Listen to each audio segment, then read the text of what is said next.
Good evening and welcome to Here's the Deal.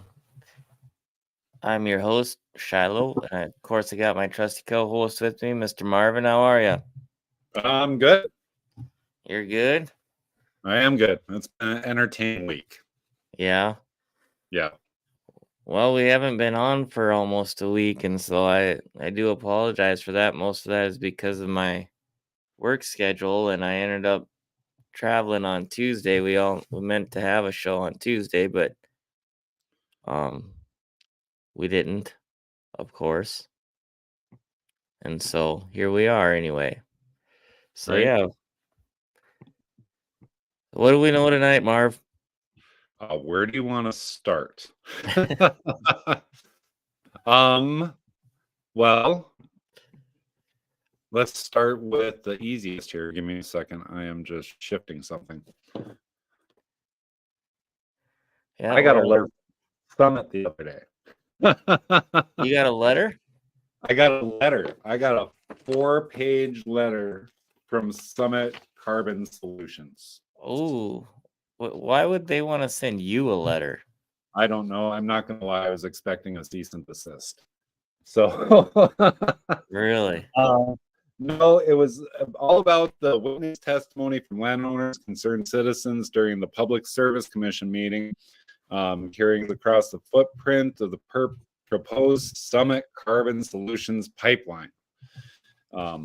So there's 4 pages of why carbon capture and sequestration, pipeline proximity, Bismarck, safety, emergency response, public awareness, like 4 pages of bullshit. Sorry, it is. And yeah, I'm sure it's because I came out and testified and pointed out that their route that they had picked at that point was moving across shipping clay, and it was in a proximity of a valley that if they would have a pipeline break, it'd roll all the way to I-94. And I'm sure they didn't like that. They probably also didn't like I brought up the carbon capture or the carbon pipeline breakdown in Missouri, and that I submitted a report from the White House on how carbon isn't good for the environment and how the Biden administration was told it wasn't good for the environment. So yeah, that was Monday that came in. I'm like, I got a letter from Summit, like addressed to me. Like I said, I was pretty sure when I thought, I'm like, oh, here comes the cease and desist. Mm-hmm. But it really kind of comes around, folks, is they're going to shove this down your throats again and again and again until you're exhausted. And when everybody's exhausted and everybody quits fighting, they're going to ram this crap across our state. Marvin, your video feed is bad. Oh, give me a second, Shiloh. I'll be right back. Bet.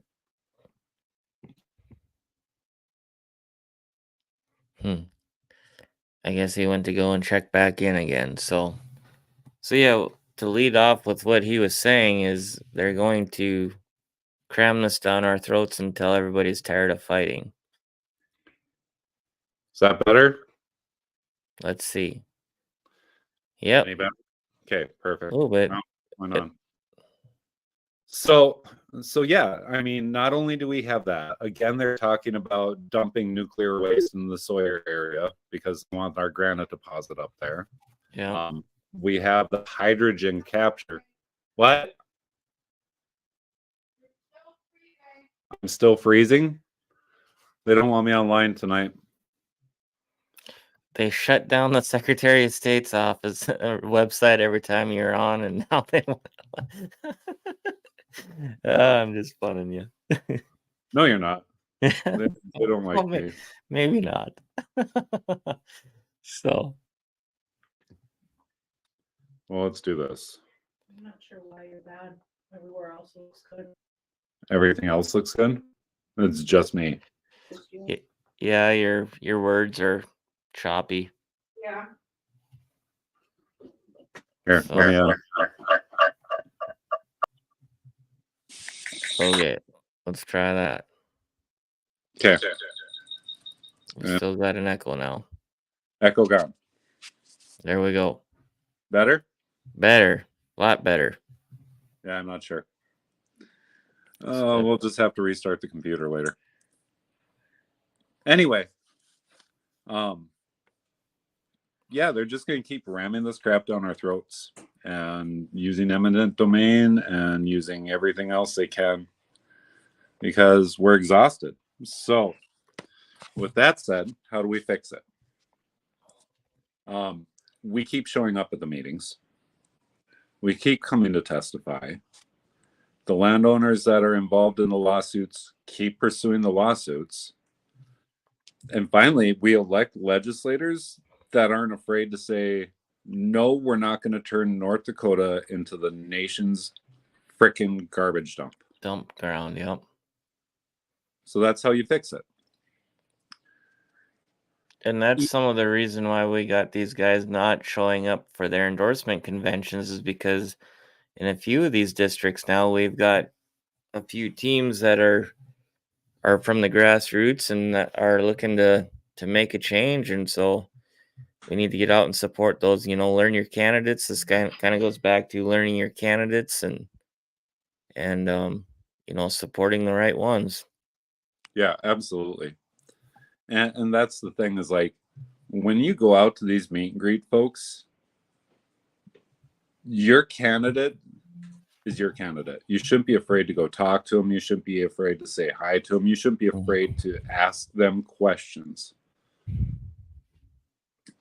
And it's one thing for them to say, I'm not sure, I'll look into it and actually follow up with you. It's another thing if they blow you off and walk away. Yeah. If they walk away from you, they're not your candidate. So it's already a interesting political season, Shiloh, because we've seen the true fracture that we have going on right now within the party. Three government candidates, 3 U.S. House candidates, all representing 3 different factions of the North Dakota people. And it's scary to the point where I hear that the governor is still involved in pushing one person to be the lieutenant governor for either Kelly or Tammy if they win. And I'm not really excited about it because people don't realize how important the lieutenant governor's position is. If you look at just the standpoint of they are in charge of our Senate. They are in charge of our Senate. Yeah. You need that person to be honest. You need them to not be pushing agendas from behind closed doors. You need somebody that's going to be straightforward. And I'm not really excited about the lieutenant governor candidate, even though it's not been announced yet. So shh. but that's the thing. So I'll put that soapbox away. So I just like to piggyback off that a little bit. So a couple weeks ago, obviously, I was down there for the North Dakota Safety Council conference, and the lieutenant governor actually spoke, introduced one of the keynote speakers one day, and she got up there, and you could tell it was kind of a campaign slogan type deal, and she got into talking about all the years and stuff that she has in do border states electric and this and that, and so I just I would caution you guys to go out and learn about these people because I mean we're talking about people that are backed up by a lot of money, and with the money comes lobbyists and the whole 9 yards. So I would make sure you're doing your due diligence on your candidates. So Well, it's going to be another millionaire's race because from what I've heard, Tammy's already pumped $5 million of her own money into her campaign. I don't even know what Kelly's got going into his, but he's also had his pack up and running forever. The Rough Rider pack. yeah, God knows how much money he's got squirreled away in that for a rainy day too. So So yeah, it's one of those. The grassroots is really going to have to work for their candidate to get out and get door knocking done. Um, Same with, you look at the House race. I mean, you have Becker from the conservative movement. You Mm-hmm. have Dorchek, who would probably fall in the Burgum class of candidate. Yep.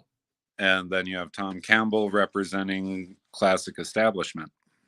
I mean, if you take a look at these last two elections, all they're doing is switching spots, going Yep. from the governor to Congress and and I like Rick. Don't get me wrong, and uh, you know, I actually had a conversation with him earlier today, and something that he said makes sense to me. And you know what? Wherever you're at on Rick Becker, I mean, I have a lot of respect for the guy, just for a couple of reasons. Yes, he is very principled and he's got his beliefs and he stands by them, right? But have you ever seen any of these other candidates go into, I don't know if you want to say enemy territory or however you want to say that, and just handle the opposition the way Rick does? He doesn't get wound up. He sticks to his facts and he handles the situation and he handles it with class and dignity, and he doesn't put anybody down. And I have a lot of respect for somebody like that. It takes a lot to do that. That's something that is a struggle for a lot of people, including myself. Well, and I So, mean, if you want a good point to stand on, I mean, 2 years ago when he was running for Senate, U.S. Senate, mm-hmm, he had that debate up in Washburn, and that was mm-hmm, him on the stage with Christina, and he stood to his guns all the way through. yep. And Hovind. Yep, like he sticks to his guns, he sticks to his principles, he doesn't waver, which is what's nice about Rick. Yep. No, and I forgot where I was gonna go with that, but yeah, I have a lot of respect for him, and that's I think why a lot of people follow someone like him. And to your point of uh these guys kind of switching around and fighting us until we're tired of fighting back. Look at any of these issues that we're fighting right now. The school board issue, not just in Williston but everywhere. I mean, our numbers are failing, and as much as us as parents, and that's really who's to blame if you think about it, Marvin. It's us as the parents, because we let this go so far. We weren't involved, we weren't informed. We let this stuff go so far, and now we have to start somewhere. And the more that we start somewhere and are fighting, the more they come at us, or they just blatantly ignore us, or they'll throw some other kind of roadblock in our ways. And so, I mean, you talk about the school boards, uh, the deal with the carbon pipeline. I mean, pick your battle. It's not like these have just come up yesterday. It's all across the board. It's all across the board. And honestly, we don't have anybody to blame but ourselves, because we just, we live in this great country, and if it doesn't affect us right away, I mean, we're oblivious. I know I was until, about 4 years ago when I did start getting involved in stuff, but I was one of those guys who come to the election. If you had an R behind your name, that's who I was voting for.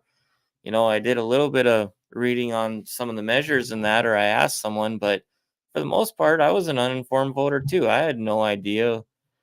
I did what every North Dakotan did and listened to Cave Fire and who they had on there, and it was just okay. This is where we're going. Yeah. Well, and let's springboard off that school board thing. Your school boards are who sets the curriculum for your school. Mm-hmm. Like DPI is an important role, yes, but your local school boards are who are setting the curriculum. following the state guidelines, which Shilo is more than once illustrated as Common Core, just with a different name on it. That's what we do in North Dakota. We just slap a new label on it, send it out the door. Same with CRT. Now it's social emotional learning. Yeah. But I did get to meet the 5th DPI candidate on Monday. I'm going to let that be for now because they are still collecting signatures. But they did agree to be on with us once they get all their signatures in. So I signed their petition. I finally got a chance to sign Jason's petition. And I signed a couple other petitions. And I know you were asking me about that before the show. And yes, I'm going to sign candidate petitions. And I have a very personal reason for doing it, Shilo. Yep. When it comes to candidates, when I announced my run, when I was collecting signatures, one of the places that I was collecting signatures was at the state convention. And there was multiple times that my wife or I were told no on the signature because they had already pledged to vote for Michael Hout. And my crosspoint and our crosspoint was, I'm not asking you to vote for me. I'm just asking for the opportunity to run. Yep. And that's what sorry, go ahead. And to be told multiple times, well, that's what happens when you're too late to the game. That's stuck with me for 2 years, Shilo. So yeah, I'm going to sign candidate petitions. That's an excuse too, though. I mean, honestly, it's an excuse. And if the grassroots, if they hear that all the time, it's so... Yeah, that's just an excuse for both sides to bounce off of each other. I mean, if you're not afraid, you're not afraid.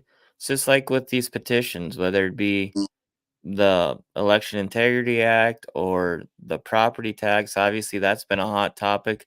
We'll comment on what Bismarck's doing here in just a second, but it's not so you're saying that you're going to vote for it. It's just so we can get it on the ballot and let the people decide. And for the life of me, I still don't understand what the fight against the property tax thing is because I just don't get it.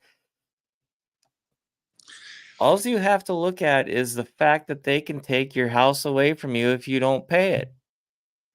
That should be, or your land, that should be done deal for anybody. I don't care how much money you have. Done deal.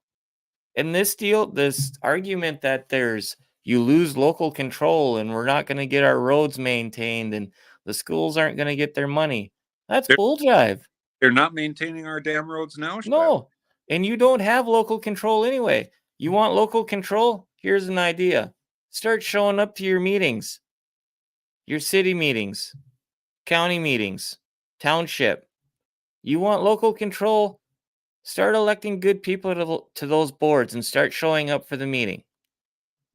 I can't tell you how many times in the last couple months I've been asked to run again for city council here in Ray. And I said, that's fine and dandy, but here's the problem. Everybody wants to complain about something, whatever the board's doing or, whatever. But when you need people to show up to voice their opinion, it's crickets. It's crickets. And that's where I have a hard time. Yeah. Well, in property tax, I mean, Bismarck just put out something today. I posted it earlier. They're increasing property evaluations. Now, it doesn't sound big and scary, but they're jacking some of these over 10%.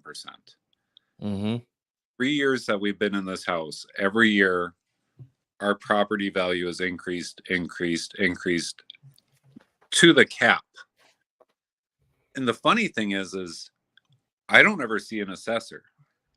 We've never been walked. We've never had somebody through our house. We've never had somebody come through other than the appraiser when we bought the house. Now, My thing is now that they're pushing above 10%, which is the 10% is the max that they can increase. Now they have to have public meetings, public hearings on all this stuff. And really, folks, what it is, this is what they're doing. And we're seeing it across the state, between school boards, between everything else. They are so scared of the property tax initiative that everybody is trying to get the most money that they can on the books ahead of time. So when this passes, they think that they're going to get max paychecks because this is where it's time stamped.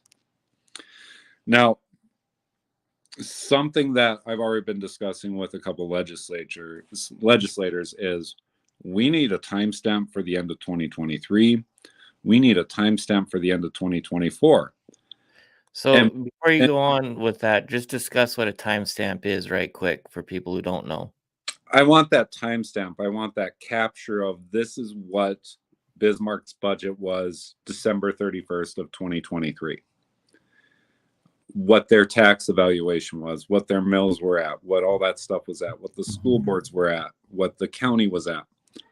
I want those snapshots because I've heard of even little townships trying to increase their mills by 14% so they can get a bigger cut of the pie when the property tax initiative passes. Yeah. And that was from a board member's mouth. We are going to try and raise it from 4 to 18% because of the property tax initiative, because they want a bigger cut of the pie. If that's not corruption, folks, I don't know what is. So, and this all goes back to our state's budget. If we're really talking about it, I mean, what was our state's budget last session when they were done? 19 billion or something like that? Yeah, it's more than double of what South Dakota's is. Yeah. So these guys that are going around saying we're going to lose local control and how is this going to get paid for? Well, why don't you look at your state's budget and what they actually spent it on? I mean, there's all kinds of sheets. All you got to do is go to their website and look at all the spending that they've done. The legislator has done. You know, it's just it's beyond me. I just don't. There is no legitimate argument to this property tax deal as far as I'm concerned. There just isn't. Yeah. So anyway. And it's just ongoing, Shilo. It's exhausting. Yeah. I mean, in this last month, we've seen Harvey try and pass a $23.5 million blank check for their schools. Hillsborough, God, what was that? Right before Christmas, we had that giant push from 80 million. Giant push from Fargo, and it's all over the place. Even Tioga with their 2% math efficiency score, actually 4% if you add the advanced. They pushed a $80 million deal to try and get added onto their school. Oh, there he is. They keep kicking you off, or you keep kicking yourself off. One of the two. Me? Yeah. Like the whole screen freaked out. I'm sure they don't want me talking tonight. They're like, let the knucklehead in the hat talk. Yeah. Well, let's backtrack to Monday though. Sure. We actually went to the presidential caucus on Monday night. That was fun. Got to hear Josh Gallion speak, got to hear a couple other people speak. Mm-hmm. Got to bump into a lot of people from around the Bismarck-Mandan area. That was cool. Kevin Kramer was there, and I did speak with his lovely wife for a little bit, and it sounds like they're going to be joining us on the show here soon. So that'll be good. I was surprised to see that Julie Fedorchak decided to go out to the Dickinson one. I don't know if you got the email that came out from her, but she was very proud of the fact that she's endorsing Donald Trump for president. So I'll have to find that, but I'm tied up on the phone, if you know what I mean. Yeah. Well, I don't know. I don't know if that we can trust any of them on the Public Service Commission anyway. So Yeah. Well, and she's part of the Public Service Commission and now going for the U.S. House. So, yeah, um, but no, it was an interesting evening. It was nice to see a lot of friendly faces in the room. yeah, I was a little bothered by the lack of unfriendly faces, if you know what I mean. yeah. But we also know that Perry's got his legendary fund up and running too. So, speaking of which, I still need to try and get a hold of him so we can talk to him and find out what that's all about because I want to know. Yeah. Yeah, I would love to have him on. That would be a interesting show as well. So, Well, and then Tuesday night nationally, we had Super Tuesday. Obviously, mhm. Trump winning everything. And then Wednesday, less than 24 hours later, we had Nikki Haley dropping out of the presidential race and Liz Cheney announcing she started a movement to stop Trump from becoming president. You saw that. But yeah, Yeah. now she's talking about pushing a third party candidate. So even nationally, we're going to have a mess. So, because right now we have what, three? We have Biden, we have Trump, and we have RFK who's running for independent, which means he won't be on the primary ballot. He'll be on the general ballot in November. Mhm. So, something I do want to remind people out about, since I do have my soapbox out tonight, Shiloh, is remember, folks, the primary is where we need you for local control. The primary is where we need you out to vote. Yep. Mayors, that's your school board members, that's your county commission members, that's your city commission members. City. Yep. Like Everybody's worried about local control. You can start by showing up for your primary elections, June 11th. June 11th. So, Yep. and people just don't realize that. It's, you know, you always vote in November because that's what you're told to do, but you got to vote on June 11th. Yep. No, I agree.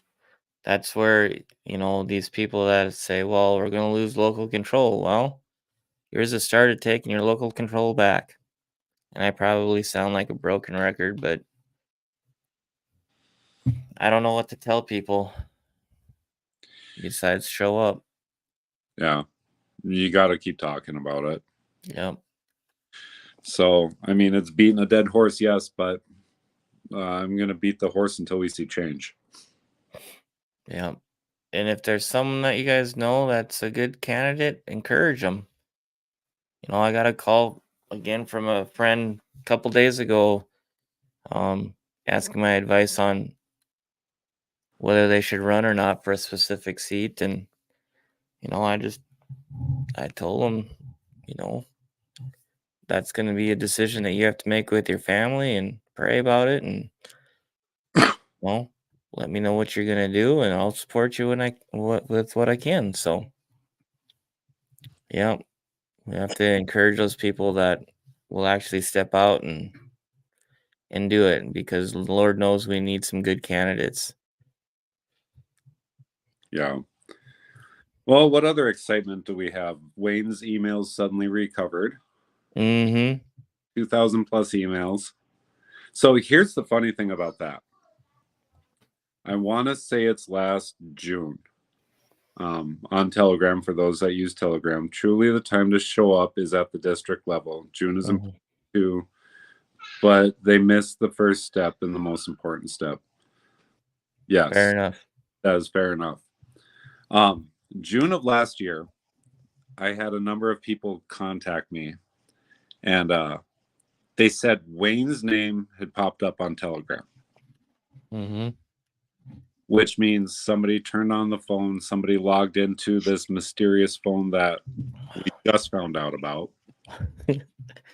Now, it's been in BCI control for 8 months, 9 months, if that's the right timestamp. It was either June or July.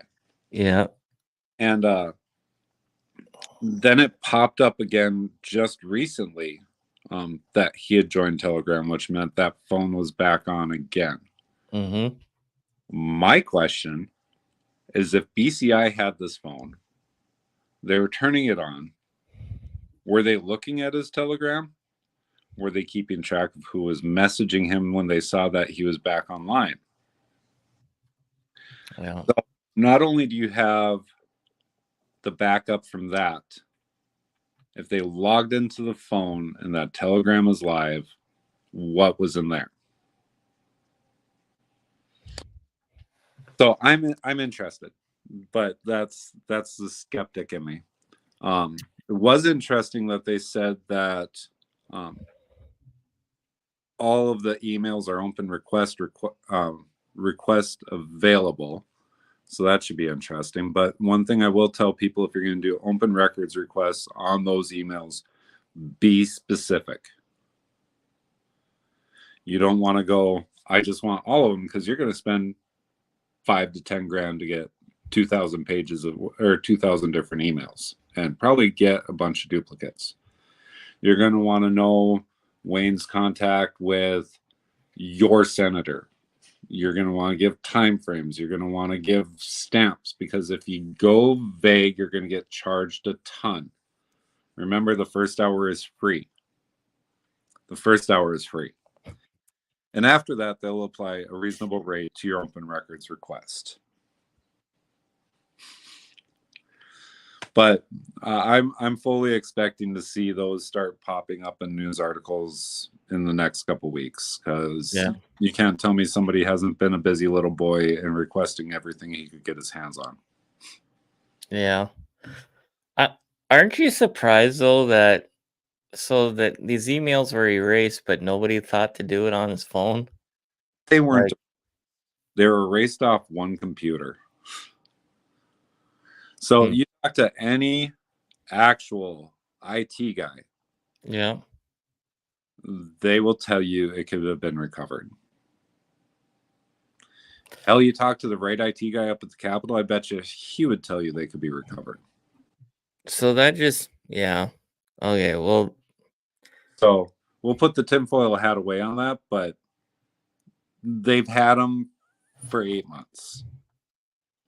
You can't tell me that they didn't know what they had when they unlocked the phone last year. Yeah.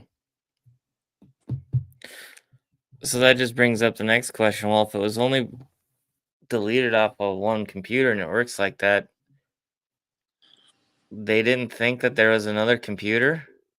Like, they didn't think that there was another device when they were deleting all this stuff? Whoever they were? There's really no way to permanently destroy an email record unless you destroy the entire server that it was built on. But even then, it doesn't destroy the emails that were received on the other side of the line. Mm-hmm. So, I mean, email's forever. So there again, Drew Wrigley, what's the problem? What was the problem? But is it Drew, or was it Drew being told lies that he didn't know better to look into? I'm not Isn't that his job? And I'm not making excuses. So don't Isn't that his job, though? You would think so. Yeah, that's interesting. It'll be interesting to see what comes out of it. That's for sure. You know, something else that's been interesting. I'm not necessarily a fan of. I don't know if you've caught any of this capital punishment narrative that I think it's Joel Heitkamp and Tyler Axness are doing.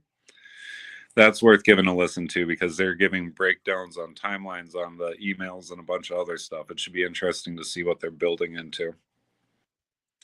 Yeah, I've gotten it sent to me a couple times, but I'll be honest with you, I haven't really looked into it. It hasn't been something that's honestly been on my radar up until now. So yeah.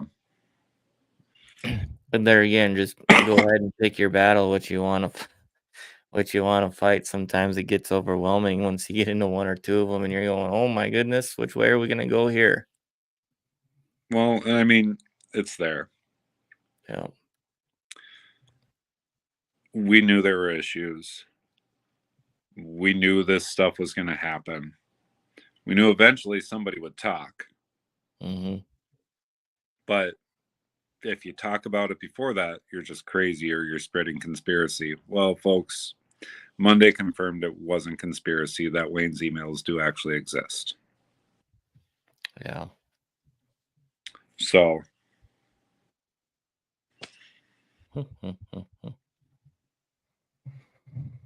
Yeah, I don't know.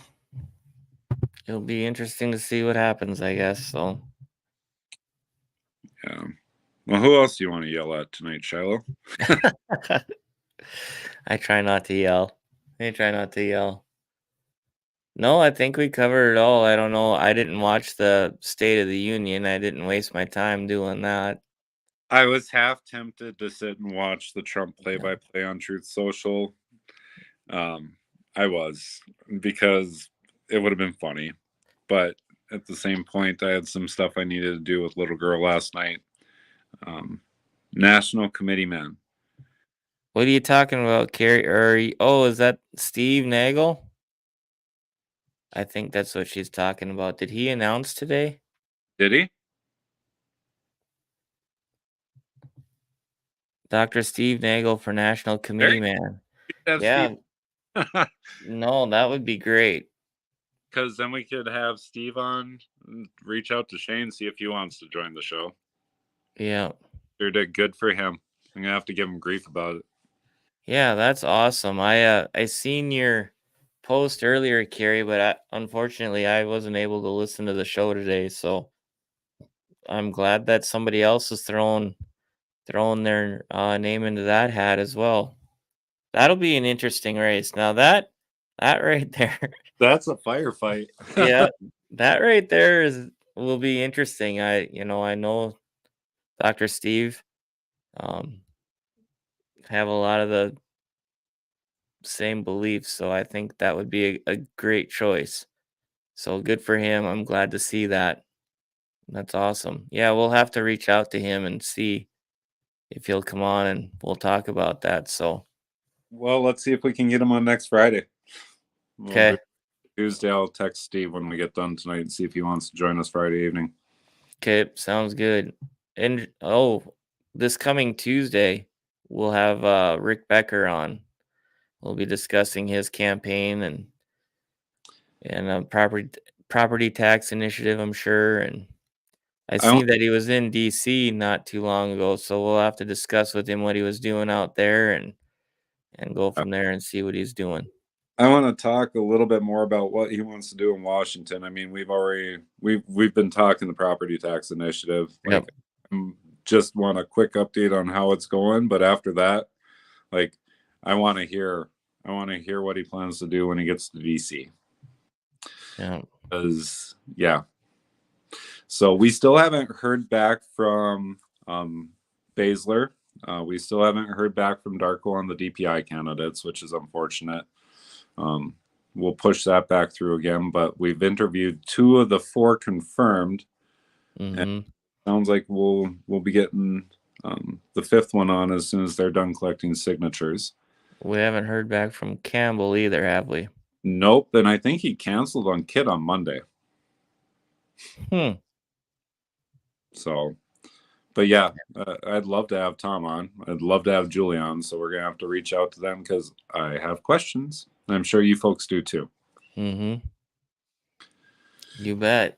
So yeah, we'll keep working on getting candidates. Even the quote unquote establishment. We'd like to have some of them candidates on. Even let's just face it, we don't all have to agree on everything, but I'd like to at least have those conversations and see where that takes us. We can still have a civil conversation. Oh, absolutely. Yeah. I'm not here to make anyone look foolish. No. I'm not going to do that to a guest. It's not right. Like, No. Yeah, I'm going to complain about Summit. I'm going to complain about some of the stuff that's out there. But if you notice, I'm very careful about not naming names Yeah. Sometimes. most of the time. Well, Yeah. told me I can't, or you're going to fire me. So, Oh yeah, right. Something like that. I had never said I'd ever fire you. I'm more worried about getting fired than you should be. So but that's the thing, folks, is if you're going to your district meeting, going to your meet and greets, if you're going out, like something I've talked with the candidates that have asked me, I'm like, pick three things. If you're running for House, if you're running for Senate, pick three things you want to fix. I go, make the first two something easy, yeah. something attainable. New blog post about the Medora Bridge. I have not, Carrie. I will read that tomorrow. I skimmed across it a little bit this evening, Carrie. But yeah, we can have some more conversation on that. Obviously, we've had the Short Ranch on with Dave Short's been on, and he's actually mentioned the guy who writes that blog. So it's And go ahead. I think Kit's gonna have Dave on Common Sense Uncensored on Monday. Cool. So we'll make sure we share that out too, because yeah, she asked me for some stuff too. Thank you, Carrie. We Yeah. appreciate that. Where were we going with that? Got sidetracked by a bridge. Oh, for the candidates, three things. I told them have two attainable things, two bills that you know should be an easy pass. Mm-hmm. And I go, for your third bill, I go, pick something that's hard. Don't shy away from it. Say, I would like to address eminent domain. Yep. We understand you're not necessarily going to get that pass the first time through. But I want you to be able to speak to those things if you are going to say that, because if you can speak to it, if you can speak to the challenges that you know you're going to have to face, you already have my vote, folks. Yep. People want, it kind of goes back to the reason why you get hired at a job, right? They're hiring you to give solutions, right? Yep. Not be part of the problem. Well, kind of goes back to running as a candidate too for whatever position you're running for. People want to know what you're going to do, what your, solution for the problem is. Are we going to just complain and get along to get along, go along to get along, however you want to say that? Or are we going to have solutions? And I think that's what a lot of people are wanting right now, and that's what we need solutions to these problems. So, but at any rate, Marvin, I don't really have anything else to touch on tonight. No, I did get a reminder Monday. I need to get my stuff in for state convention for securing my spot for being there. So if you guys are a delegate, don't forget to send in all your stuff. Oh, that's the one last thing I had about Monday night. Here we go. Stuff. So, in order to vote at the presidential caucus on Monday night, they needed to look you up and confirm that you were a GOP member. I paid my dues in February, and they couldn't find me. Which is hilarious because the guy that was checking me in knows me by first name. He's like, dude, I can't find you. So I had to re-sign the pledge. I didn't have to pay the extra $50 for my state GOP, but it's where that voter registration comes into play. Because if you're registered as a Democrat or you're registered as a Republican, I know that's a tough thing, folks. Yeah. Up until 4 years ago, I wasn't registered with any party because I didn't think I needed to pay somebody to be part of the club to vote for my conscience. But Back to Kit's point. But at the same point, I started doing my dues when I started going to the district meetings because I wanted to be involved and I wanted to help fix what was wrong. But it was interesting to me was when we're dealing with this, when we're dealing with these softwares, when we're dealing with these programs, all it takes is one misentry, one miskey. The system's still only as good as the people that are running it. Mm-hmm. Had great people. You're a delegate, and they couldn't find you in the system, say for the elections. Well, on the plus side, the presidential caucus was done on paper ballots and were hand counted. So, but That's interesting. But that's the thing is like when we're looking at this, the system itself is only as good as the people that hold the keys. Mm-hmm. It doesn't matter how encrypted it is. It doesn't matter how secure it is. Because you got to remember, folks, at the end of the day, companies pay really good money to get your information. And if you don't believe me, next time you get a phone call about your extended warranty, ask them where they got your number. Ask them where they got that information. They requested it from the state. Because if a dealership gives out your information, woof, their business is shut down right now. Yep. Because that is a breach of your personal information. But they can get it from the state.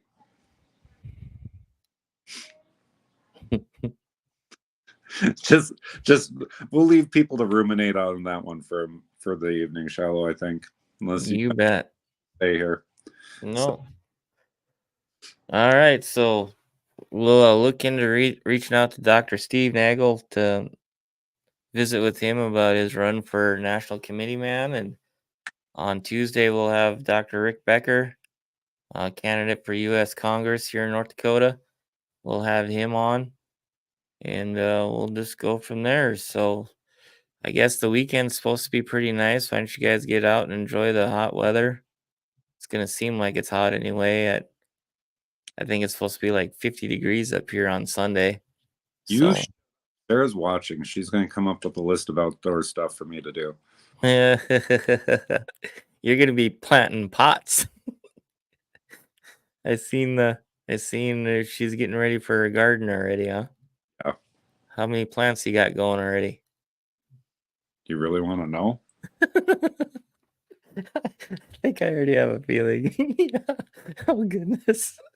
Oh, we love you, Sarah. That's just one room. That's just one room. Oh boy. Well, folks, you all have a good weekend. We'll see you on Tuesday with Dr. Rick Becker.